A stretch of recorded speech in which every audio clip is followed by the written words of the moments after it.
അസ്സലാമു അലൈക്കും വറഹ്മത്തുള്ളാഹി വബറകാതുഹു.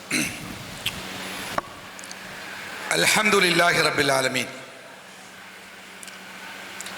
വസ്സലാത്തു വസ്സലാമു അലാ റസൂലിഹിൽ അമീൻ വഅലാ ആലിഹി വസ്വഹ്ബിഹി അജ്മഈൻ. അമ്മാ ബഅദു.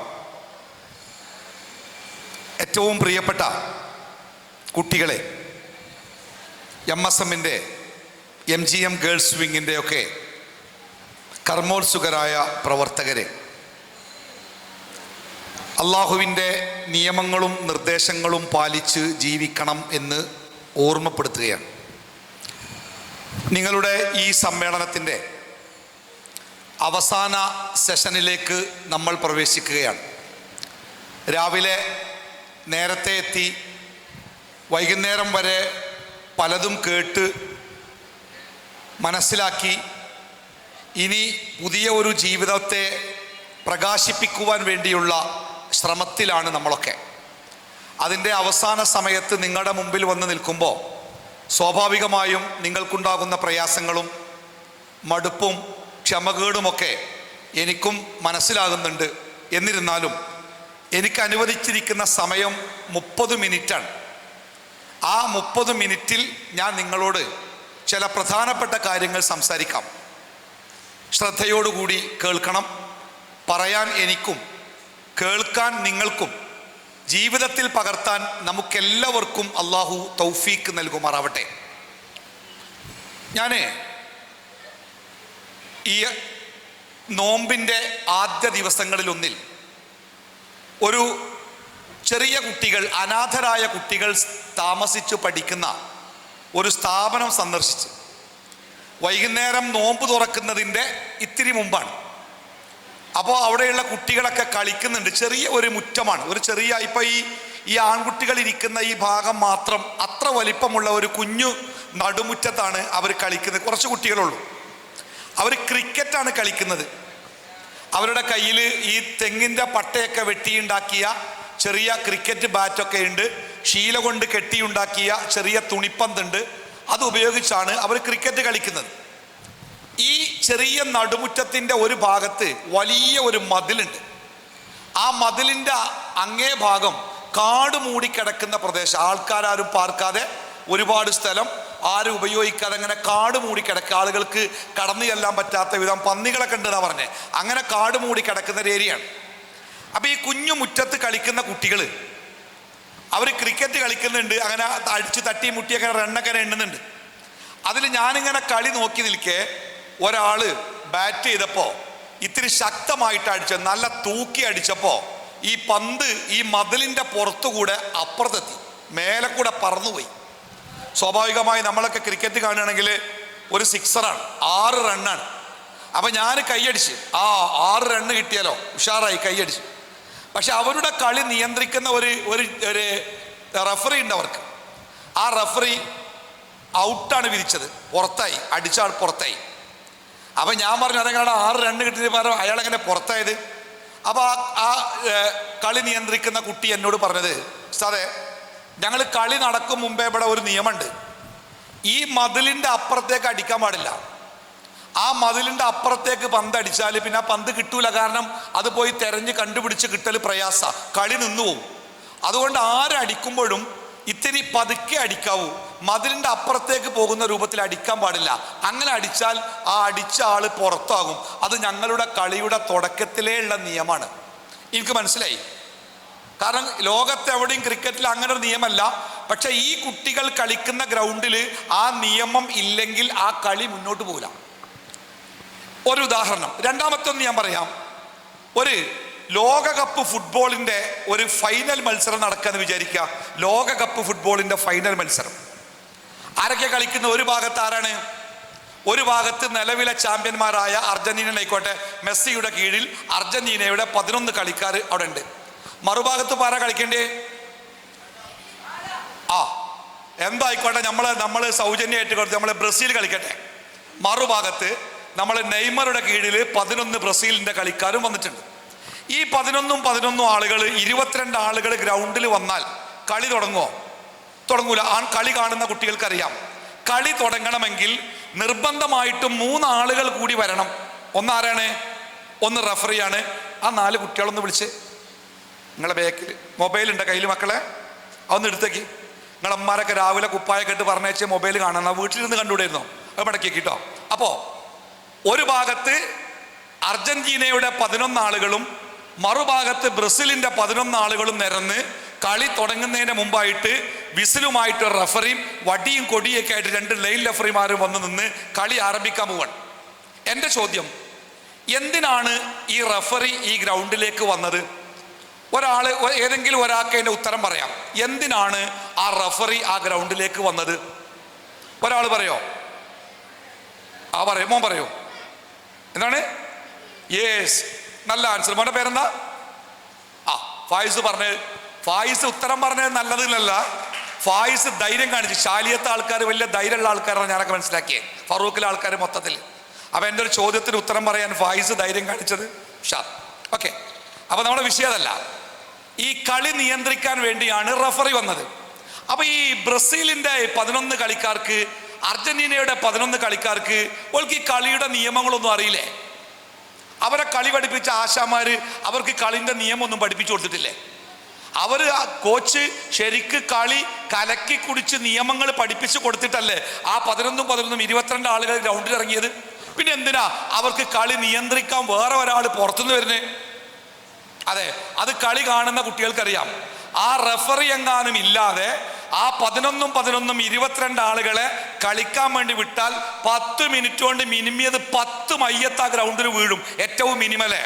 ഇവർ 2 കൂട്ടരും അവരവർക്ക് ഗോളടിക്കാൻ വേണ്ടി അങ്ങോട്ടും ഇങ്ങോട്ടും ചവിട്ടി കുത്തി അടിച്ച് തള്ളി ആകെപ്പാടെ ഒരു 10 മിനിറ്റ് കൊണ്ട് ആ ലോകകപ്പ് ഫുട്ബോൾ നടക്കുന്ന മൈതാനി ഒരു ശവപ്പറമ്പായിട്ട് മാറും. അതില്ലാതിരിക്കാനാണ് ഒരു റഫറിയെ അവർ കളിക്കളത്തിൽ നിശ്ചയിച്ചത്.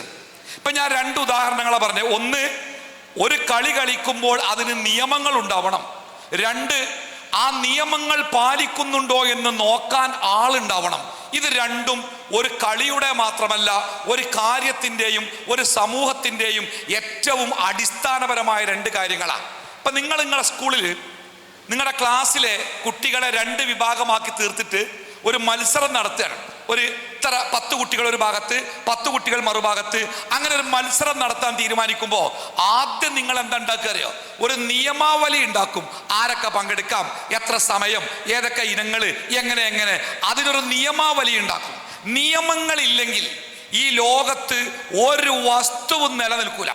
ഇപ്പൊ നിങ്ങളുടെ പരീക്ഷാ ഹാളിൽ അല്ലെങ്കിൽ സ്കൂളിൽ, നിങ്ങൾ പഠിക്കുന്ന സ്കൂളിൽ 10 മണിക്ക് സ്കൂളിൽ നിർബന്ധമായിട്ട് എത്തണം എന്ന നിയമം ഉണ്ടായാൽ നിങ്ങൾ 10 മണിക്കെത്തും. അങ്ങനെ നിയമമൊന്നുമില്ല, എപ്പോഴേലൊക്കെ വന്നാൽ മതി എന്നാണെങ്കിലോ നിങ്ങൾ എപ്പോഴാണ് സ്കൂളിലെത്തുക? അല്ലേ? ഏത് കാര്യം അങ്ങനെ തന്നെ. ഒരു കാര്യം മനോഹരമായി തീരണമെങ്കിൽ ആ കാര്യത്തിന് കൃത്യമായ നിയമങ്ങൾ ഉണ്ടായിരിക്കണം. നിയമങ്ങൾ ഇല്ലാതിരുന്നാൽ ഒരു കാര്യവും നടക്കുകയില്ല. ഇത് നിങ്ങൾ മനസ്സിൽ എപ്പോഴും എന്താ അറിയോ? നിങ്ങളുടെ മുമ്പിൽ വന്നിട്ട് ചില ആളുകൾ ഇപ്പൊ പറയുന്നുണ്ട്, നിങ്ങളാരും ഒരു നിയമം അനുസരിക്കണ്ട, നിങ്ങളൊക്കെ സ്വതന്ത്രരാണ്, നമ്മുടെ ശരീരം, നമ്മുടെ സ്വാതന്ത്ര്യം, നമ്മുടെ ഇഷ്ടം, ബാപ്പാക്ക് നമ്മുടെ മേൽ അധികാരമില്ല, ഉമ്മാക്ക് അധികാരമില്ല, ഗവൺമെന്റിന് അധികാരമില്ല, അധ്യാപകർക്ക് അധികാരമില്ല, എനിക്ക് എൻ്റെ ഇഷ്ടം പോലെ ജീവിക്കാം, ഞാനൊരു നിയമത്തെയും പാലിക്കേണ്ടവനല്ല എന്ന് നമ്മളെ പറഞ്ഞ് തെറ്റിദ്ധരിപ്പിച്ച് നമ്മളെ നശിപ്പിക്കാൻ ശ്രമിക്കുന്ന കുറേ ആളുകൾ നമ്മുടെ ചുറ്റുഭാഗത്തൊക്കെ ഉണ്ട്. അതുകൊണ്ട് ഞാൻ എൻ്റെ സംസാരം തുടങ്ങും മുമ്പ് എൻ്റെ പ്രിയപ്പെട്ട കുട്ടികളോട് സ്നേഹത്തോടു കൂടി ഒരു കാര്യം പറയണം. ഈ ലോകത്ത് നമുക്ക് സമാധാനത്തോടു കൂടി ജീവിക്കണമെങ്കിൽ കൃത്യമായും ചില നിയമങ്ങൾ നമ്മൾ പാലിക്കേണ്ടതുണ്ട്. അള്ളാഹുവിൻ്റെ നിയമങ്ങളുണ്ട്, ബാപ്പാന്റെ നിയമങ്ങളുണ്ട്, ഉമ്മാന്റെ നിയമങ്ങളുണ്ട്, ഗവൺമെന്റിന്റെ നിയമം. നമ്മുടെ ഈ സ്കൂളിൽ റോട്ടിലൂടെ ഒരു ബൈക്ക് ഓടിക്കുമ്പോൾ നമ്മുടെ തലയിൽ ഒരു ഹെൽമറ്റ് വെക്കണമെന്നത് നമ്മുടെ സർക്കാരിന്റെ നിയമമാണ്. ആ ഹെൽമറ്റ് വെച്ചിട്ടില്ലെങ്കിൽ നമ്മൾ 500 ഉറുപ്പിക ഫൈൻ അടക്കണം. എൻ്റെ കാറിൻ്റെ മുമ്പിൽ ഞാൻ ഇരുന്ന് യാത്ര ചെയ്യുമ്പോൾ ഒരു ഇത്തിരി കഴിഞ്ഞ് പോയപ്പോണ്ട് എൻ്റെ മൊബൈലിലേക്ക് മെസ്സേജ്, എൻ്റെ ഒരു ചൊറുക്കില്ലാത്ത ഫോട്ടോ കൂടി ഉണ്ട്. എന്താ കാരണം അറിയങ്ങള്? ഞാൻ സീറ്റ് ബെൽറ്റ് ഇട്ടിട്ടില്ല. അതിൻ്റെ ആ ചിത്രത്തോടു കൂടി എനിക്ക് 500 രൂപ ഫൈന് വിധിച്ചിരിക്കുന്നു. റോഡിലൂടെ ഓടുമ്പോൾ എൻ്റെ കാറല്ലേ, ഞാൻ പൈസ കൊടുത്ത് വാങ്ങിയ കാറല്ലേ, ഞാനല്ലേ ഓട്ടുന്നത്. എൻ്റെ ഇഷ്ടം പോലെ, എൻ്റെ സൗകര്യം പോലെ ഞാൻ സീറ്റ് ബെൽറ്റ് ഇട്ടോ ഇടാതെയോ ഓടിക്കും. അത് ചോദിക്കാൻ ആരാളുള്ളത്? എൻ്റെ ബൈക്കാണ്, എൻ്റെ തലയല്ലേ, എൻ്റെ റോഡല്ലേ, ഞാൻ ഹെൽമെറ്റ് ഇട്ടു അല്ലെങ്കിൽ ഇട്ടില്ല, അത് ചോദിക്കാൻ ആർക്കാ അധികാരമുള്ളത്? ഉണ്ട്. അതിനൊക്കെ അധികാരപ്പെടുത്തിയ ആൾക്കാരുണ്ട്. അതുകൊണ്ട് ഞാൻ എൻ്റെ പ്രിയപ്പെട്ട മക്കളോട് എൻ്റെ സംസാരത്തിൻ്റെ ഒന്നാമത്തെ ഭാഗമായി പറയുന്നത്, നമ്മൾ ഓരോരുത്തരും കൃത്യമായ നിയമങ്ങൾക്ക് വിധേയരായി ജീവിക്കേണ്ടവരാണ്. ഒരു സ്വാതന്ത്ര്യവും നമുക്കില്ല. നമ്മൾ വെറുതെ പറയാ നമുക്ക് സ്വാതന്ത്ര്യമുണ്ട്. നോക്കൂ നിങ്ങൾ, ഞാൻ നിങ്ങളുടെ മുമ്പിൽ നിൽക്കുകയാണല്ലോ, നിങ്ങളെല്ലാവരും ഇപ്പം എൻ്റെ മുഖത്തേക്ക് ഇങ്ങനെ നോക്കിയിരിക്കല്ലേ. നിങ്ങളെല്ലാവരും എൻ്റെ കുറേ ആൾക്കാരൊക്കെ, ഉറങ്ങുന്ന ആൾക്കാരൊക്കെ ഉണ്ട്, അവരുടെ അടുത്തുള്ള ആൾക്കാരും എല്ലാം ഓരോന്ന് വിളിക്കുക. അങ്ങനെ എല്ലാവരും നിങ്ങൾ ഒരു നിമിഷം എൻ്റെ മുഖത്തേക്ക് നോക്കിയേ, എല്ലാവരും എൻ്റെ മുഖത്തേക്ക് നോക്കിയേ. ഓ, എന്തൊരു ഭംഗിയുള്ള മുഖം, നോക്കാൻ മാത്രം ഉണ്ടാനും എന്നൊക്കെ നിങ്ങൾക്ക് തോന്നുന്നുണ്ടാവും. ആയിക്കോട്ടെ, അതൊക്കെ ഞാൻ സമ്മതിച്ച്. കാണാൻ ഒരു ചൊറുക്കില്ല. ഈ സാൾട്ട് ആൻഡ് പെപ്പർ, കറുപ്പും വെളുപ്പും താടിയൊക്കെ ആയിട്ട് ഒരു ഭംഗിയുള്ള കാണാൻ ഒക്കെ എനിക്കും അറിയുന്ന കാര്യമാണ്, കുഴപ്പമൊന്നുമില്ല. പക്ഷെ ഞാൻ അതല്ല നോക്കാൻ പറഞ്ഞേ. ഞാൻ നോക്കാൻ പറയാനുള്ള കാരണം എന്താ പറയുക? എനിക്കിപ്പോൾ നിങ്ങളോട് ഭയങ്കര അസൂയ തോന്നുന്നു. ഭയങ്കര അസൂയ. എന്താ അസൂയൻ്റെ കാരണം അറിയങ്ങള്? നിങ്ങളൊക്കെ എൻ്റെ മുഖം അങ്ങനെ കണ്ടുകൊണ്ടിരിക്കല്ലേ. എനിക്ക് 52 വയസ്സായി. എത്ര വയസ്സായി നിങ്ങള്? 5-2. എൻ്റെ ഡേറ്റ് ഓഫ് ബർത്ത് 4-4-1973. അപ്പൊ ഇന്ന് എത്ര? 8-ാം തീയതി അല്ലേ? കഴിഞ്ഞ 4 ദിവസം മുമ്പ് ഫേസ്ബുക്ക് ഞാൻ രാവിലെ തുറന്നപ്പോണ്ട് നിങ്ങൾക്ക് ജന്മദിനാശംസകൾ നേർന്നു ഫേസ്ബുക്ക്. അതിൽ അപ്പോഴാണ് ഞാൻ ഓർത്ത്, 4-ാം തീയതി ആണല്ലോ പഠിച്ചോനെ ഞാൻ ജനിച്ചത് അല്ലേ. അത്രയേ ഉള്ളൂ. നമ്മളെ ജീവിതത്തിൽ ജനിച്ച ദിവസത്തിനൊന്നും ഒരു പ്രത്യേകതയില്ല. ആകെ ശ്രദ്ധിക്കേണ്ടത് മരിക്കണതിൻ്റെ മുമ്പ് എന്തെങ്കിലുമൊക്കെ ചെയ്തിട്ട് നല്ല നിലക്ക് മരിച്ചു പോകണമെന്നുള്ളൊരു ചിന്തയുള്ളൂ. എന്തോ ആയിക്കോട്ടെ, ഈ 52 വയസ്സിൻ്റെ ഇടക്ക് 52 വയസ്സിൻ്റെ ഇടക്ക് ഒരിക്കൽ പോലും നിങ്ങൾ കാണുന്നത് പോലെ എൻ്റെ മുഖമൊന്ന് കാണാൻ എനിക്ക് ഭാഗ്യം കിട്ടിയിട്ടില്ല. അതാ എനിക്ക് നിങ്ങളോട് അസൂയ. താജ്മഹൽ കാണാം, അമേരിക്കൻ പ്രസിഡന്റ് ട്രംപിനെ കാണാം, ഇന്ത്യൻ പ്രധാനമന്ത്രി മോഡിയെ കാണാം, കാശ്മീർ കാണാം, കന്യാകുമാരി കാണാം. അതിനൊക്കെ എനിക്ക് കഴിയും, പൈസയും കൊടുത്ത് പോയാൽ കാണാം. പക്ഷേ മരിക്കണീൻ്റെ മുമ്പ് എപ്പോഴെങ്കിലും എൻ്റെ മുഖം നിങ്ങളൊക്കെ കാണുന്നത് പോലെ ഒന്ന് നേർക്ക് നേരെ കാണണമെന്ന് ഞാൻ ആഗ്രഹിച്ചാൽ അത് നടക്കുമോ? നടക്കൂല. ഞാൻ എനിക്കെൻ്റെ മുഖം കാണാൻ പൂതിയാവുമ്പോഴേ കണ്ണാടിയിൽ ഇങ്ങനെ നോക്കും. ഈ കണ്ണാടിൻ്റെ അവസ്ഥ മഹാചതിയന. 10 റുപ്യേൻ്റെ കണ്ണാടിയിൽ നോക്കിയാൽ ഒരു കോലത്തിലാണ് കാണുക. 50 റുപ്യേൻ്റെ കണ്ണാടിയിൽ നോക്കിയാൽ വേറെ രൂപത്തിലാണ് കാണുക. ഒരു 150 റുപ്യേൻ്റെ കണ്ണാടിയാണെങ്കിൽ വേറെ കോലത്തിൽ. 25,000 റുപ്യേൻ്റെ ആറന്മുള കണ്ണാടി നോക്കിയാൽ എൻ്റെ മുഖം വേറെ കോലത്തിലാണ് കാണുക. സത്യത്തിൽ എൻ്റെ മുഖത്തിൻ്റെ ശരിയായ രൂപം എന്താ എനിക്കറിയില്ല. ഞാൻ എൻ്റെ മുഖം ശരിക്ക് കണ്ടിട്ടില്ല. ഞാനൊക്കെ ചിലപ്പോൾ വീട്ടിലെ പത്രമൊക്കെ വായിച്ച് അരിച്ച് പെറുക്കി വായിച്ചിട്ട് അവിടെ വെച്ചിട്ട് ചായ കുടിക്കാൻ വേണ്ടി വരുമ്പോൾ എൻ്റെ മോനോ മോളോ ഒന്ന് ഓടി വന്ന് സിറ്റ് ഔട്ടിൽ വന്ന് പത്രം എടുത്ത് നോക്കിയിട്ട് ഇന്ന് ഇപ്പം ഫോട്ടോ ഉണ്ടല്ലോ പേപ്പറിൽ. എൻ്റെ ഫോട്ടോ എവിടെ? ഞാൻ അത്ര നേരം പത്രം വായിക്കായിരുന്നല്ലോ, എന്നിട്ട് ഞാൻ എൻ്റെ ഫോട്ടോ കണ്ടില്ലല്ലോ. നിങ്ങൾ ശാലിയത്ത് നിങ്ങൾ MSMന്റെ സമ്മേളനത്തിൽ പ്രസംഗിക്കുന്ന ഫോട്ടോ ഉണ്ടല്ലോ. ഉണ്ടില്ലേ? ഞാൻ കണ്ടില്ല. എന്താ ഞാൻ കാണാൻ നിങ്ങൾ? എൻ്റെ മുഖം ഞാൻ കണ്ടതിനേക്കാളേറെ നിങ്ങളാ കണ്ടത്. അതുകൊണ്ട് തന്നെ എന്നെ നിങ്ങൾക്ക് അറിയുന്ന അത്ര എനിക്ക് എന്നെ അറിയില്ല. ആ വാക്ക് മനസ്സിലായോ? നിങ്ങൾക്ക് എന്നെ പരിചയമുള്ള അത്ര എനിക്ക് ഇന്ന പരിചയമില്ല. കാരണം നിങ്ങൾ ഇന്നെ കണ്ടതുപോലെ എൻ്റെ മുഖം ഞാൻ കണ്ടില്ല. ഞാൻ ശരിക്കും രസകരമായ സംഭവം പറഞ്ഞിട്ടേ, ഞാൻ ഒരിക്കൽ ദുബൈയിലാണ്. ദുബൈയിൽ ഇങ്ങനെ ഒരു ഷോ നടക്കുന്ന സ്ഥലമുണ്ട്. ഞാൻ ആ സ്ഥലത്തൂടെ നടന്നു പോകുമ്പോഴേ ഇങ്ങനെ ഒരു സ്റ്റെപ്പ് ഇങ്ങനെ ഇറങ്ങി പോകുമ്പോണ്ട് ഒരാൾ സ്റ്റെപ്പ് ഇങ്ങനെ കയറി വരുന്നു. അപ്പൊ അയാൾ ഇങ്ങനെ കയറി വന്ന് ഞാൻ ഇറങ്ങി പോവുക. എൻ്റെ മുമ്പിൽ ഒരാൾ കയറി വരുന്നുണ്ട്. ഞാൻ ഇങ്ങനെ മാറിന്ന്, അപ്പൊ അയാളും ഇങ്ങോട്ട് മാറിന്ന്. അപ്പൊ ഞാൻ ഒന്ന് ഇങ്ങനെ നിന്ന്, അപ്പൊ അയാളും ഇങ്ങനെ നിന്ന്. പിന്നെ നോക്കിയപ്പോഴാണ് അത് ഞാൻ തന്നെയാണ്. എൻ്റെ മുമ്പിലൊരു കണ്ണാടിയാണ്. ആ കണ്ണാടിയിലാണ് ഞാനിങ്ങനെ ഇറങ്ങി വരുന്ന ചിത്രം. ആ കണ്ണാടിയിൽ ഞാനിങ്ങനെ കയറി വരുന്ന ചിത്രമായിട്ട് ഇങ്ങനെ കാണുകയാണ്. ആ നിൽക്കുന്ന ആൾ ഞാനാണ്. അസ്സലാമു അലൈക്കും. നബി സല്ലല്ലാഹു അലൈഹി വസല്ലമ ഒരിക്കൽ പറഞ്ഞു, നാളെ പരലോകത്ത് ആളുകളൊക്കെ തെറ്റുകൾ ചെയ്ത് പേടിച്ച് തല കുനിച്ച് അള്ളാഹുവിൻ്റെ മുമ്പിലേക്ക് ഇങ്ങനെ ചെല്ലുമ്പോൾ ചില ആളുകൾ തല ഉയർത്തിപ്പിടിച്ചിങ്ങനെ നെഞ്ച് വിരിച്ചുകൊണ്ട് വരുന്നതാണ്. അതിനാണ് അവർ വരുന്നത് കാണാൻ തന്നെ ചൊറുക്കുണ്ടാവും. അപ്പോൾ അവർ ആരായിരിക്കുമെന്ന ചോദ്യത്തിൻ്റെ മറുപടി എന്താ പറഞ്ഞാലോ? അവർ ബാങ്ക് വിളിക്കുന്ന ആൾക്കാരാണെന്നാണ്. അപ്പോൾ സഹാബിമാർ പറഞ്ഞു, ഈ ബാങ്ക് വിളിക്കുക എന്നുള്ള ഒരു നാട്ടിൽ ഒരാൾക്കല്ല ചെയ്യാൻ പറ്റുള്ളൂ. അപ്പൊ അയാൾക്കല്ലേ ആ കൂലി കിട്ടുള്ളൂ, ബാക്കിയുള്ളവർക്കോ? അപ്പൊ റസൂലുള്ളാഹി സ്വല്ലല്ലാഹു അലൈഹി വസല്ലം പറഞ്ഞു, ആരൊക്കെ ആ കൂലി പ്രതീക്ഷിക്കുന്നുണ്ടോ അവരൊക്കെ ഒരു കാര്യം ചെയ്താൽ മതി എന്നാണ്. എന്താണ്? ബാങ്ക് കേൾക്കുമ്പോൾ അത് ശ്രദ്ധിച്ച് കേൾക്കുകയും ആ ബാങ്ക് കൊടുക്കുന്ന ആള് പറയുന്നത് പോലെ നമ്മൾ പറയുകയും ചെയ്താൽ ആ ബാങ്ക് കൊടുത്ത ആൾക്ക് അള്ളാഹുവിൻ്റെ അടുക്കൽ എത്ര പ്രതിഫലമുണ്ടോ ആ പ്രതിഫലം അത് ചെയ്തവർക്കും കിട്ടുന്നതാണ്. അപ്പൊ ആൺകുട്ടികളാവട്ടെ പെൺകുട്ടികളാവട്ടെ എവിടെ വെച്ചാവട്ടെ ഒരു ബാങ്ക് കേൾക്കുന്നത് കണ്ടാൽ അപ്പം നമ്മൾ സംസാരം നിർത്തിയിട്ട് ആ ബാങ്ക് ശ്രദ്ധിക്കുകയും ആ ബാങ്ക് കൊടുക്കുന്ന ആള് പറയുന്നത് പോലെ പറയുകയും ചെയ്യുക. അതിനുശേഷം അല്ലാഹുമ്മ റബ്ബ ഹാദിഹി ദഅവത്തി തമ്മ വസ്സലാത്തിൽ ഖായിമ ആതി മുഹമ്മദനിൽ വസീലത വൽ ഫളീല വബഅത്ഹു മഖാമൻ മഹ്മൂദൻ അല്ലദീ വഅത്ത എന്ന് പ്രാർത്ഥിക്കുകയും ചെയ്താൽ ആ ബാങ്ക് കൊടുത്ത ആൾക്ക് കിട്ടിയ ആ കൂലി ഉണ്ടല്ലോ, അത്ര കൂലി പടച്ചോന്റെ അടുത്ത് നമുക്കും കിട്ടും. അള്ളാഹുവിൻ്റെ അടുക്കൽ അഭിമാനത്തോടു കൂടി തല ഉയർത്തിപ്പിടിച്ച് കയറി ചെല്ലാൻ നമുക്ക് അവസരം കിട്ടും. അള്ളാഹു നമ്മളെ അനുഗ്രഹിക്കട്ടെ. അപ്പൊ ഞാൻ പറഞ്ഞു വന്ന വിഷയം, നമ്മളെ തന്നെ സ്വന്തമായിട്ട് കാണാൻ ഭാഗ്യം കിട്ടിയിട്ടില്ലാത്ത പാവങ്ങളാ ഇപ്പൊ ഇരിക്കുന്ന കുട്ടികളെ കണ്ടങ്ങള്. ഈ ആൺകുട്ടികളാവട്ടെ പെൺകുട്ടികളാവട്ടെ എന്തോ ഒരു ചൊറുക്കുള്ള കുട്ടികളെ, സുന്ദരന്മാരും സുന്ദരികളും. പക്ഷെ സങ്കടം താരങ്ങള്, നിങ്ങളെ സൗന്ദര്യം നിങ്ങൾ ഇതുവരെ കണ്ടിട്ടില്ല. ഞാൻ സത്യമായിട്ട് വിശ്വസിക്കാറുണ്ട്, ചില കുട്ടികളൊക്കെ ഈ ചുണ്ടൊക്കെ അങ്ങനെ ആകെ ചുവന്ന പെയിൻ്റൊക്കെ അടിച്ച് മുഖത്തൊക്കെ ഒരു 1.5 ഇഞ്ച് കട്ടിയിൽ പിന്നെ പുട്ടിയൊക്കെ ഇട്ട് അതിൻ്റെ മേലെ പൗഡറൊക്കെ ഇട്ട് കണ്ണിൻ്റെ പിരികൊക്കെ ഇങ്ങനെ വളച്ച് ചെരിച്ച് അങ്ങോട്ടൊക്കെ ഇട്ട് ഇങ്ങനെ വരുമ്പോൾ ഞാൻ ചിലപ്പോൾ വിചാരിക്കാറുണ്ട്, ഈ കുട്ടിയുടെ ശരിക്കുള്ള മുഖം ആ കുട്ടി ശരിക്ക് കണ്ടിരുന്നെങ്കിൽ ഒരിക്കലും ഈ ജാതി വൃത്തികെട്ട ഒരു കോലത്തിലേക്ക് ഈ കുട്ടി പോകുമായിരുന്നില്ല. നമുക്കെല്ലാവർക്കും നല്ല സൗന്ദര്യമുണ്ട്. പക്ഷെ ഇബ്ലീസ് ഇങ്ങനെ പറയും, ഏയ് ഇങ്ങനെയല്ലോ ആവേണ്ടത്, ഇങ്ങനെയല്ല ആവേണ്ടത്, പിന്നെ വേറെ കോലത്തിലാവേണ്ടത്. മുടി കറുത്ത ആൾക്കാരോട് ഇബ്ലീസ് പറയും ഇജ് മുടി വെളുപ്പിക്കണം കേട്ടോ, അപ്പോൾ വെളുപ്പിക്കും. മുടി വെളുത്ത ആളോട് ഇബ്ലീസ് പറയും കറുപ്പിക്കണം കേട്ടോ. പുരികങ്ങളെ നല്ല ചൊറുക്കുള്ള ആൾക്കാർ പറയും ഇങ്ങനെ ആക്കണം കേട്ടോ.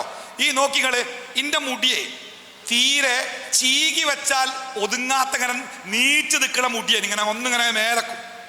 അപ്പൊ ഞാനൊക്കെ പണ്ട് ചെറിയ കുട്ടിയായെന്ന് അള്ളാനോട് എപ്പോഴും പ്രാർത്ഥിക്കും, പടച്ചോനെ ഒന്ന് ചീകി വെക്കാൻ പറ്റുന്ന നല്ല മുടി എനിക്ക് കിട്ടണേ.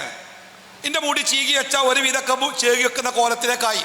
പക്ഷെ ഇപ്പൊ ഞാൻ അങ്ങനെ കാണുന്നുണ്ട്, ചില കുട്ടികൾ നല്ല ചീകി വെക്കാൻ പറ്റിയ മനോഹരമായ മുടി ഉണ്ടായിട്ട് പൈസ കൊടുത്തുകാണ്ട് ആ മുടി ഇങ്ങനെ നീപ്പിച്ച് നിർത്തി മുള്ളമ്പന്തിൻ്റെ മുള്ളുമാർക്ക് നിർത്തിയിട്ട് ഓലിങ്ങനെ നടക്കണ കാണുമ്പോൾ നമുക്ക് പാവം തോന്നൂലേ, എന്തോ ഒരു ചൊറുക്കുള്ള കുട്ടിയാണ്, ആ കുട്ടീൻ്റെ മുടിൻ്റെ ഒക്കെ കോലം കണ്ടില്ലേ എന്ന് നമുക്ക് തോന്നിപ്പോകൂലേ. അപ്പൊ നമ്മളൊക്കെ ഡ്രസ്സ് ഇട്ടാല് നമ്മുടെ ഡ്രസ്സ് നല്ല ഡ്രസ്സാവുന്നില്ല. ഇപ്പൊ എൻ്റെ തുണി കീറിയിരിക്കണമെങ്കിൽ നിങ്ങളെന്താ പറയാ, ദത്ത അയാൾ കീറിയ തുണിയൊക്കെ എടുത്ത് വന്ന്. നമ്മളൊക്കെ ചില കുട്ടികൾ ഈ പെരുന്നാളിനൊക്കെ പാൻറ് എടുത്തപ്പോഴേ പാൻറ്റുമ്മലൊക്കെ 10-20 ഓട്ട, കാലുമ്മല ഓട്ട, അവിടെ ഓട്ട, ഇവിടെ ഓട്ട. എന്നിട്ട് നിസ്കരിക്കാൻ പറ്റണില്ല, നിസ്കരിക്കാൻ പള്ളിയിൽ വരാൻ പറ്റണില്ല.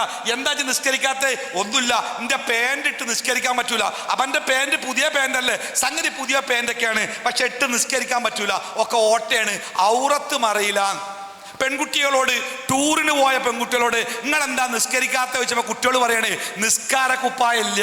അപ്പൊ ആ കുട്ടികളോട് ചോദിച്ചു, നിസ്കരിക്കണമെങ്കിൽ നിസ്കാര കുപ്പായം വേണം, ഇസ്ലാമിൽ എവിടെയെങ്കിലും ഉണ്ടോ? ഔറത്ത് മറിയുന്ന ഡ്രസ്സായാൽ പോരെ. അപ്പൊ ഒപ്പുള്ള കുട്ടി പറഞ്ഞു, അതിന് സാറേ ഔറത്ത് മറിയുന്ന ഡ്രസ്സല്ലല്ലോ, പിന്നെ എന്താ കാട്ടുക? ഇതൊക്കെയാണ് പ്രശ്നം.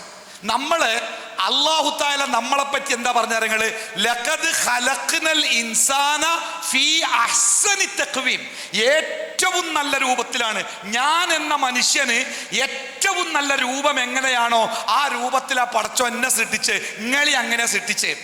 ആ സൃഷ്ടിച്ച പടച്ച റബ്ബ് നമ്മുടെ ജീവിതത്തിൽ ചില കൃത്യമായ നിയമങ്ങൾ പാലിക്കാൻ നമ്മളോട് കൽപ്പിച്ചിട്ടുണ്ട്. ആ നിയമങ്ങൾ പാലിക്കാതെ നമുക്ക് ജീവിക്കാൻ കഴിയില്ല. ചില നിയമങ്ങൾ പാലിക്കാതെ വരുമ്പോൾ ഈ ലോകത്തന്നെ നമ്മൾ അവസാനിക്കും. നോക്കൂ നിങ്ങൾ, നമ്മൾ ശ്വസിക്കേണ്ടത് ഈ അന്തരീക്ഷ വായുവിൽ നിന്ന് നമ്മൾ ശ്വസിക്കേണ്ട വാതകം ഏതാണ്? ഓക്സിജനാണ്. ഇവിടെ എന്തൊക്കെ ഉണ്ട്? ഹൈഡ്രജൻ ഉണ്ട്, നൈട്രജൻ ഉണ്ട്, കാർബൺ ഡൈ ഓക്സൈഡ് ഉണ്ട്, കാർബൺ മോണോക്സൈഡ് ഉണ്ട്, എന്തൊക്കെ ഉണ്ട്. പക്ഷെ നമ്മൾ എന്തേ ശ്വസിക്കാൻ പാടുള്ളൂ? നിങ്ങൾ കേട്ടില്ലേ? കിണർ നന്നാക്കാൻ വേണ്ടി കിണറിന്റെ താഴെ ഇറങ്ങിയ ജോലിക്കാരൻ ശ്വാസം മുട്ടി മരിച്ചു, അല്ലെങ്കിൽ ശ്വാസം കിട്ടാതെ മരിച്ചു. എന്താ സംഭവിച്ചത്? കിണറിന്റെ അടിയിൽ കാർബൺ മോണോക്സൈഡ് ധാരാളം ഉണ്ടാവും. ഈ കാർബൺ മോണോക്സൈഡ് ഉണ്ടല്ലോ, വളരെ അപകടകാരിയായ വാതകമാണ്. അത് ശ്വസിച്ചാൽ ആ വ്യക്തി മരിക്കും. അത് അള്ളാഹുവിന്റെ നിശ്ചയമാണ്. ഇവൻ കാർബൺ മോണോക്സൈഡ് ശ്വസിക്കാൻ പാടില്ല, കാർബൺ ഡയോക്സൈഡ് ശ്വസിക്കാൻ പാടുള്ളൂ. നോക്കൂ നിങ്ങൾ, ഭൂമിയിൽ 1/2 വെള്ളമാണ്. ഭൂമിയുടെ 1/2 വെള്ളമാണ്. എന്നിട്ട് മനുഷ്യന്മാര് വെള്ളം കിട്ടാതെ കഷ്ടപ്പെടുന്നു. എന്താ കാരണം? ആകെയുള്ള വെള്ളത്തിന്റെ 98% ഉപ്പുജലമാണ്. നമുക്ക് കുടിക്കാൻ പറ്റൂല. അത് അള്ളാഹുവിന്റെ നിശ്ചയമാണ്. ചില കാര്യങ്ങൾ പാടില്ല, ചില കാര്യങ്ങൾ പാടുണ്ട്. അതേപോലെ നമ്മുടെ ജീവിതത്തിൽ അള്ളാഹു ചില നിയമങ്ങൾ പ്രഖ്യാപിച്ചിട്ടുണ്ട്. ആ നിയമങ്ങൾ പാലിച്ചുകൊണ്ട് ജീവിക്കുമ്പോൾ നമ്മുടെ ജീവിതം സമാധാനപൂർണമായ ജീവിതമാകും, അത് സുന്ദരമായ ജീവിതമാകും, അത് മനോഹരമായ ജീവിതമാകും.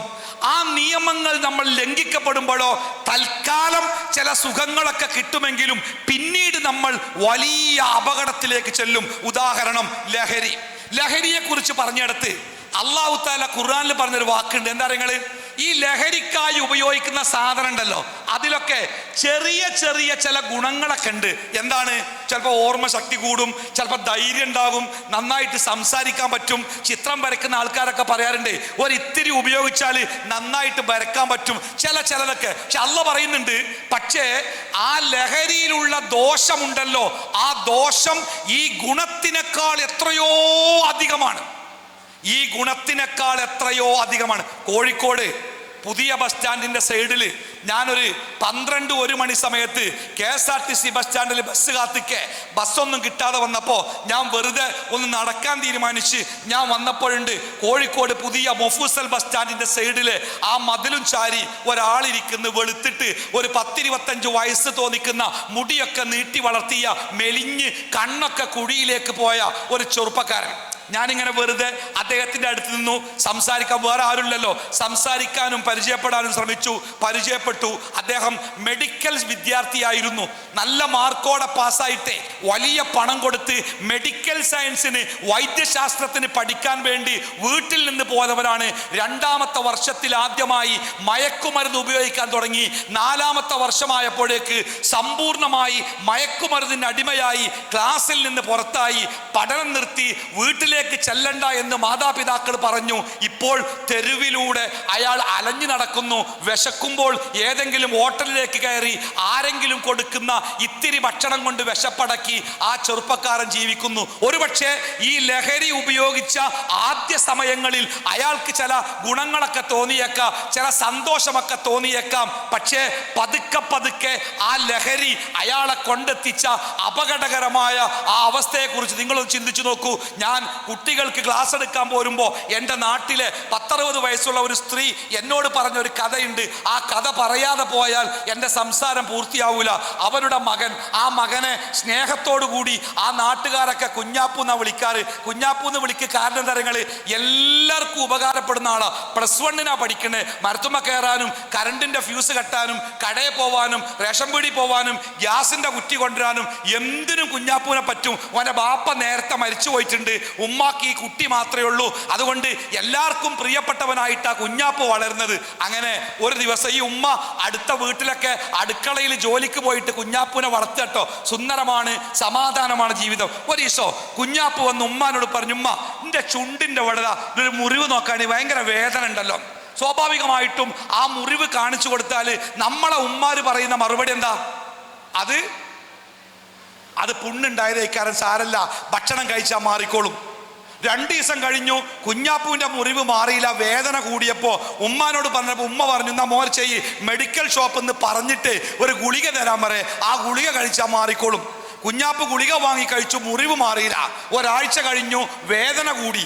അപ്പൊ ഉമ്മ കുഞ്ഞാപ്പനെയും കൊണ്ട് ആശുപത്രിയിൽ പോയി. ഡോക്ടർ 3 ദിവസത്തിന് മരുന്ന് കൊടുത്തു. പക്ഷെ ആ മരുന്ന് കൊണ്ട് രോഗം മാറിയില്ല. വീണ്ടും ചെന്നപ്പോൾ ഡോക്ടർ പറഞ്ഞു, ഇതൊന്ന് പരിശോധിക്കണം, അതിൻ്റെ ടെസ്റ്റിന് വേണ്ടി ഒരു ഇത്തിരി സാമ്പിൾ എടുത്തിട്ട് തിരുവനന്തപുരത്തേക്ക് അയക്കണം. ഒരാഴ്ച കഴിഞ്ഞു, റിസൾട്ട് വന്നു. ഡോക്ടറെ കാണാൻ ചെന്നപ്പോൾ ഡോക്ടർ പറഞ്ഞു, കുഞ്ഞാപ്പൂനോട് പുറത്ത് നിൽക്ക്. ഉമ്മാനെ വിളിച്ച് മുമ്പിലിരുത്തിയിട്ട് മേശയുടെ വലിപ്പുന്ന് 2-3 തിളങ്ങുന്ന കവർ ഇങ്ങനെ എടുത്തിട്ട് ഡോക്ടർ ഈ ഉമ്മാനോട് ചോദിച്ചു, ഉമ്മ ഇതുപോലത്തെ ഏതെങ്കിലും ഒരു കവറ് നിങ്ങളുടെ മകൻ്റെ കയ്യിൽ നിങ്ങൾ എപ്പോഴെങ്കിലും കണ്ടിട്ടുണ്ടോ? ഉമ്മ ഇങ്ങനെ നോക്കിയിട്ട് പറഞ്ഞു, സാറേ ആ മഞ്ഞ സ്വർണത്തിൻ്റെ നിറമുള്ള കവറുണ്ടല്ലോ, അങ്ങനത്തെ ഒരു കവറ് ഒരിക്കൽ ഓൻ്റെ പാൻറ് അലക്കിയപ്പോൾ അതിൻ്റെ പോക്കറ്റിൽ നിന്ന് എനിക്ക് കിട്ടിയിട്ടുണ്ട്. അത് വേറെ ഒരു കുട്ടിയുടേതാണെന്ന് പറഞ്ഞ് എൻ്റെ കയ്യിൽ നിന്ന് വാങ്ങിക്കൊണ്ടുപോവുകയും ചെയ്ത്. അതെന്താ എനിക്കറിയില്ല, വേറെ ഞാൻ കണ്ടിട്ടില്ല.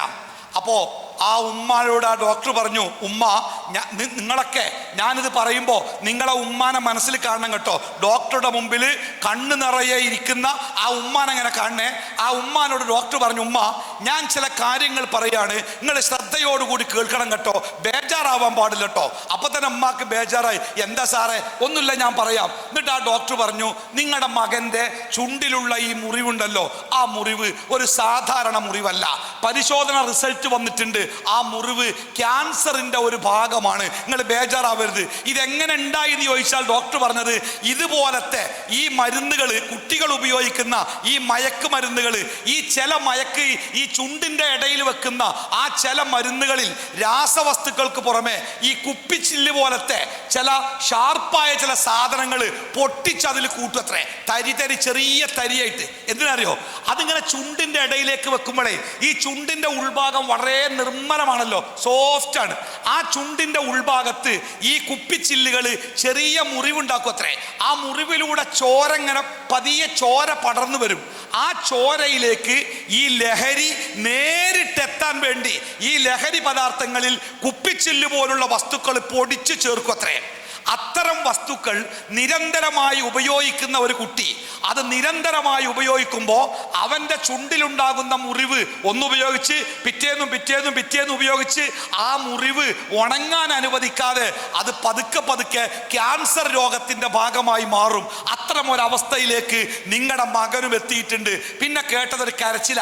ആ കസേരയെന്ന് ആ ഉമ്മ മേശൻ്റെ അടിയിലേക്ക് അങ്ങോട്ട് ഊർന്നു വീണ് ഉമ്മാൻ്റെ കരച്ചിൽ കേട്ട് കുഞ്ഞാപ്പു ഓടിപ്പാഞ്ഞു വന്നപ്പോൾ ഉമ്മ മേശൻ്റെ ഉള്ളിൽ കിടക്കുക. ഡോക്ടറും കുഞ്ഞാപ്പും ചേർന്ന് ഉമ്മാനെ എണീപ്പിച്ച് കസേരയിലിരുത്തി മുഖത്ത് വെള്ളക്കെ തളിച്ചുണർത്തിയപ്പോൾ ആ ഉമ്മ തൻ്റെ മകനെ കെട്ടിപ്പിടിച്ച് ഒരുപാട് കരഞ്ഞു. പൊന്നുമോനെ, നിനക്ക് ഞാൻ ഭക്ഷണം തരാറില്ലേ, എല്ലാം തരാറില്ലേ, എൻ്റെ മോൻ എന്തിനാ ഇത് ചെയ്തത്? കാരണം തിരിച്ചു കിട്ടാത്ത വിധം തൻ്റെ മകൻ കൈവിട്ടു പോവുകയാണെന്ന് ആ ഉമ്മ മനസ്സിലാക്കുമ്പോൾ, ബാപ്പ മരിച്ചിട്ടും ആ മകന് വേണ്ടി മാത്രം ജീവിച്ച ആ ഉമ്മയുടെ മനസ്സ് എന്തോരം സങ്കടപ്പെട്ട് കാണൂലേ.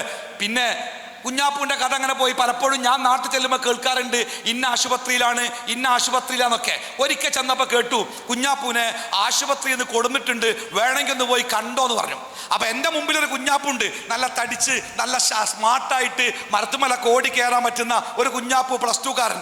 ഞാൻ ആ കുഞ്ഞാപ്പൂവിനെ കാണാൻ ചെന്നപ്പോണ്ട് കട്ടിലിൽ എല്ലുപോലെ ഒരു മനുഷ്യൻ, ശരീരത്തിൽ മാംസങ്ങളില്ല, തോല് മാത്രം, കണ്ണൊക്കെ പുറത്തേക്ക് തള്ളി, മുടിയൊക്കെ കൊഴിഞ്ഞു പോയി, വായിലൊരൊറ്റ പല്ലില്ല, റേഡിയേഷൻ ആ പല്ലുകളെയൊക്കെ വീഴ്ത്തിക്കളഞ്ഞിട്ടുണ്ട്. കുഞ്ഞാപ്പൂവിൻ്റെ ഉമ്മ അവിടെ ഇരുന്നിട്ട് ഒരു പാത്രത്തിൽ കഞ്ഞിവെള്ളം പോലത്തെ നേർപ്പിച്ച ഒരു വെള്ളം ഇങ്ങനെ മുക്കി കൊടുക്കുന്നുണ്ട്. ഒരു ചെറിയ തുണി കൊണ്ട് ഈ ഭാഗത്ത് ഇങ്ങനെ പൊത്തിപ്പിടിച്ചിട്ടുണ്ട്, എന്നിട്ടാണ് വെള്ളം കൊടുക്കുന്നത്. അപ്പം ഞാൻ ആ ഉമ്മയോട് ചോദിച്ചു, എന്താ ഉമ്മ നിങ്ങളെ പൊത്തിപ്പിടിച്ചത്? അപ്പം ആ ഉമ്മ എനിക്ക് വേണ്ടി ആ പൊത്തിപ്പിടിച്ച ശീലം കെട്ട് മാറ്റി. കുഞ്ഞാപ്പൂയുടെ ഈ ഭാഗത്തൊന്നുമില്ല, ഈ താടിയില്ല, പല്ലുകളില്ല, ചുണ്ടില്ല, വായിലേക്കൊരു ഓട്ട മാത്രം. ആ ഉമ്മ പറഞ്ഞത്, അതിങ്ങനെ പൊത്തിപ്പിടിച്ചിട്ടില്ലെങ്കിൽ അവന് കൊടുക്കുന്ന കഞ്ഞിവെള്ളം താഴേക്കിറങ്ങാതെ അതിലൂടെ പുറത്തേക്ക് വരികയാണ്, അത് വരാതിരിക്കാനാണ് ഞാൻ പൊത്തിപ്പിടിച്ചത്. എൻ്റെ മോൻ വിശപ്പ് കൊണ്ട് കരയുകയാണ്, ഈ വെള്ളമല്ലാതെ ഒന്നും കൊടുക്കാൻ പറ്റുന്നില്ല അവന്. പിന്നെ ഒരു 2 മാസം കഴിഞ്ഞപ്പോൾ എൻ്റെ നാട്ടിലെ ഒരാൾ വിളിച്ചിട്ട് പറഞ്ഞു, ഷാക്കിറെ അൽഹംദുലില്ലാ ആ കുട്ടി മരിച്ചിട്ടോ. സാധാരണ ഒരു കുട്ടി മരിക്കുമ്പോൾ അൽഹംദുലില്ലാ എന്നാരും പറയൂലല്ലോ. പക്ഷെ പറയാൻ കാരണം തരങ്ങൾ, അതുവരെ ആ കുട്ടി അനുഭവിച്ച ഒരു വലിയ വേദനയുണ്ട്. ആ വേദന കൊണ്ടാ പറഞ്ഞത് അൽഹംദുലില്ലാ ആ കുട്ടി പോയിട്ടോ. എൻ്റെ പ്രിയപ്പെട്ട മക്കളെ, ആൺകുട്ടികളോട്, പണ്ട് ഞാൻ ആൺകുട്ടികളോട് മാത്രമായിട്ടാണ് ഈ കഥ പറയാറ്. ഇന്ന് ഒരു പുതിയ കണക്കുണ്ട് നമ്മുടെ നാട്ടിൽ. നമ്മുടെ കോളേജുകളിൽ പഠിക്കുന്ന പെൺകുട്ടികളിൽ 40% 50% മേൽ പെൺകുട്ടികൾ ലഹരിക്ക് ഇരയാകുന്നുണ്ട് എന്ന സങ്കടകരമായ വാർത്ത കേട്ടുകൊണ്ടാണ് ഞാൻ നിങ്ങൾക്ക് മുമ്പിൽ നിൽക്കുന്നത്. അതുകൊണ്ട് ഈ ഇരിക്കുന്ന MSMന്റെ ഈ സമ്മേളനത്തിൽ പങ്കെടുക്കുന്ന എൻ്റെ പ്രിയപ്പെട്ട അനുജന്മാരോടും അനുജത്തിമാരോടും ഹൃദയത്തിൻ്റെ ഭാഷയിൽ ഞാൻ പറയട്ടെ, തമാശക്ക് പോലും ഒരിക്കൽ പോലും ഒരാൾ പറഞ്ഞാലും ആർക്ക് വേണ്ടിയും അതെത്ര കുറവാവട്ടെ ആ സാധനം നമ്മുടെ ജീവിതത്തിലേക്ക് വരാതിരിക്കാൻ ശ്രദ്ധിക്കണം. കാരണം പടച്ച റബ്ബ് അവൻ്റെ നിയമങ്ങളിൽ ഏറ്റവും കർശനമായി പറഞ്ഞ നിയമമാണത്. ലഹരിയുടെ ഒരിത്തിരി, ഒരു തരിയാവട്ടെ, പുകയാവട്ടെ, വെള്ളമാവട്ടെ, എന്താവട്ടെ, ലഹരിയുടെ ഒരു തരി ഒരു മനുഷ്യൻ ഉപയോഗിച്ചാൽ അവൻ്റെ 40 ദിവസത്തെ നിസ്കാരങ്ങൾ അള്ളാഹ്ക്ക് വേണ്ട. 40 ദിവസത്തെ നിസ്കാരം എന്നാൽ 40 × 5 200 നിസ്കാരങ്ങളാ.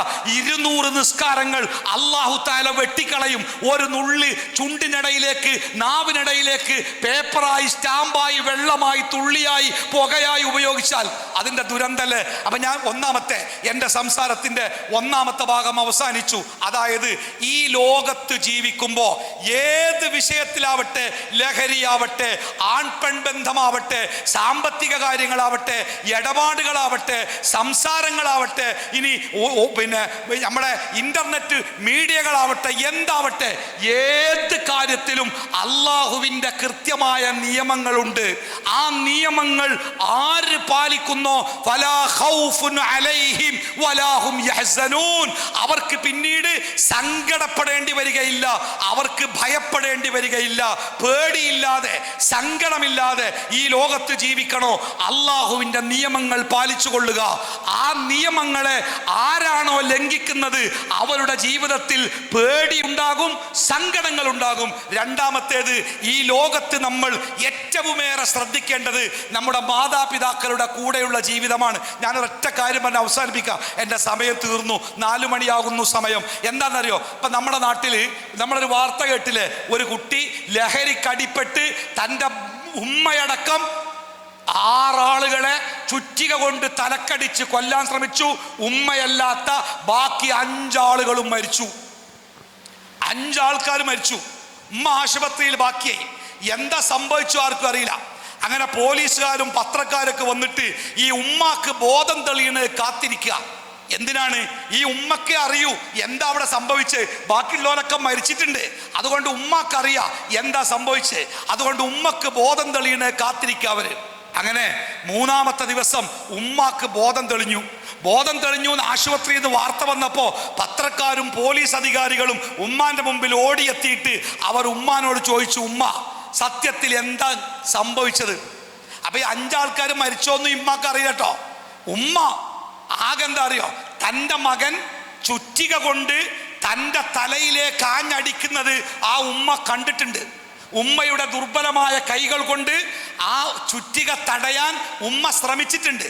ഉമ്മയുടെ കൈ പിടിച്ചു വെച്ചുകൊണ്ട് ലഹരി കടിമയായ മകൻ വീണ്ടും ഉമ്മയുടെ തലക്കടിച്ചിട്ടുണ്ട്. ചോര ചീറ്റി, തലപൊട്ടി ചോര ചീറ്റി വീണപ്പോഴും പൊന്നുമോനെ നീ എന്തിനാ ഉമ്മയെ അടിക്കുന്നത് എന്ന് ആ ഉമ്മ സങ്കടത്തോടെ ചോദിച്ചിട്ടുണ്ട്. അവസാനം രക്തം വാർന്ന് ആ ഉമ്മ ബോധാവസ്ഥയിൽ നിന്ന് അബോധാവസ്ഥയിലേക്ക് മാറും വരെ താൻ കഷ്ടപ്പെട്ട് പ്രസവിച്ച് വളർത്തിയെടുത്ത തൻ്റെ പ്രിയപ്പെട്ട മകൻ്റെ മുഖം ആ ഉമ്മ കണ്ടിട്ടുണ്ട്. ആ മുഖം കണ്ടുകൊണ്ടാണ് ഉമ്മ കണ്ണടച്ചത്, അബോധാവസ്ഥയിലേക്ക് പോയത്. ആ ഉമ്മാക്ക് ബോധം തെളിഞ്ഞപ്പോൾ പോലീസ് അധികാരികൾ നിരന്ന് നിന്നിട്ട് ചോദിക്കുക, എന്താ നിങ്ങൾക്ക് പറ്റിയത്? ഉമ്മാക്കറിയാം മകൻ അടിച്ചതാണ്, മകൻ കൊല്ലാൻ ശ്രമിച്ചതാണ്, ചുറ്റിക കൊണ്ട് തലക്കടിച്ചതാണ്, ഉമ്മക്കറിയാം. പക്ഷേ ഞാൻ അത് പറഞ്ഞാൽ എൻ്റെ മകനെ പോലീസ് പിടിച്ചു കൊണ്ടുപോകുമോ എന്ന് ഭയപ്പെട്ടിട്ടേ ആ ഉമ്മ പറഞ്ഞ ആദ്യത്തെ മറുപടി ആർക്കേലും ഒരാൾക്ക് പറയാൻ പറ്റുമോ?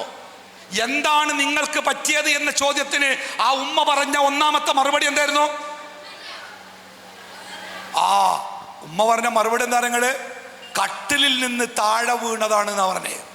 തലയിലെ മുറിവേ മകന്റെ ചുറ്റിക കൊണ്ട് അടിയേറ്റ് പൊട്ടി.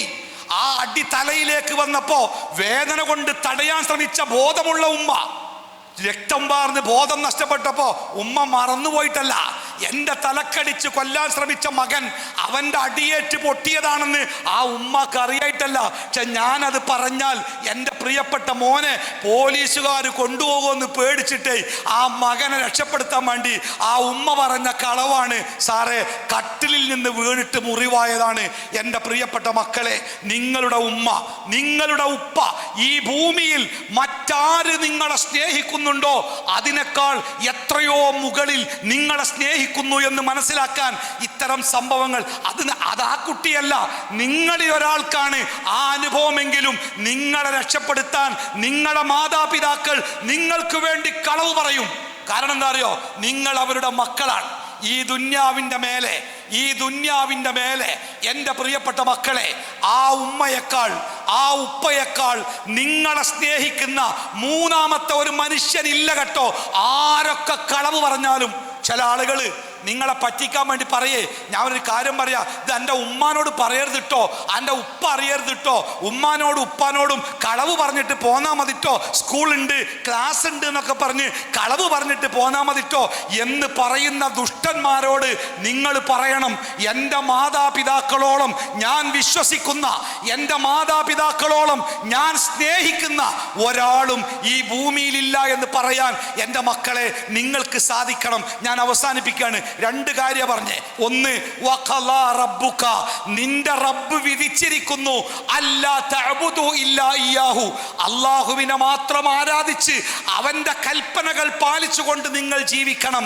വബിൽ വാലിദൈനി ഇഹ്സാന, നിങ്ങളുടെ മാതാപിതാക്കളോട് ഏറ്റവും നല്ല രൂപത്തിൽ ഒരു വേദനിപ്പിക്കുന്ന വാക്കുപോലും പറയാതെ, ഒരു സങ്കടപ്പെടുത്തുന്ന പ്രവൃത്തി ചെയ്യാതെ സന്തോഷത്തോടു കൂടി ആ മാതാപിതാക്കളെ സ്നേഹിച്ചുകൊണ്ട് ചേർത്തു പിടിച്ചുകൊണ്ട് അവരുടെ ഇഷ്ടങ്ങൾ ജീവിതത്തിൽ പുലർത്തിക്കൊണ്ട് ജീവിക്കണം. അവരെ വെല്ലുവിളിക്കുന്ന, അവരെ നിഷേധിക്കുന്ന, അവരെ കുറ്റപ്പെടുത്തുന്ന, അവരെ സങ്കടപ്പെടുത്തുന്ന മക്കളായി എൻ്റെ പ്രിയപ്പെട്ട മക്കൾ മാറാതിരിക്കാൻ നിങ്ങൾ ശ്രദ്ധിക്കണം. അള്ളാഹു അനുഗ്രഹിക്കട്ടെ. വസല്ലല്ലാഹു അലാ മുഹമ്മദിൻ വഅലാ ആലിഹി വസ്വഹ്ബിഹി അജ്മഈൻ. അൽഹംദുലില്ലാഹി റബ്ബിൽ ആലമീൻ. അസ്സലാമു അലൈക്കും വറഹ്മത്തുള്ളാഹി വബറകാതുഹു.